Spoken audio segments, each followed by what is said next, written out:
বেগানা পুরুষে নার্সিং করা যায় না। এই জন্য নার্সের পেশা কোনো মুসলিমের জন্য সমীচীন নয় মোটেই।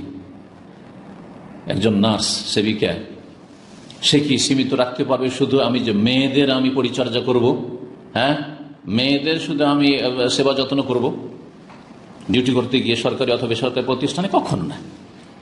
এই জন্য এই পেশাটি নিকৃষ্ট পেশা, এই পেশাটি খুব ভালো পেশা নয়।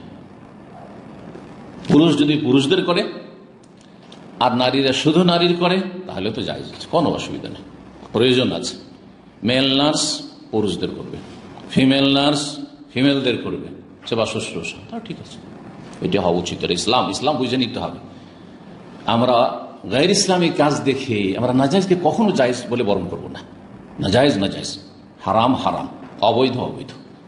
হারামকে হারাম জানতে হবে। কারণ মানুষের স্বভাব কি জানেন?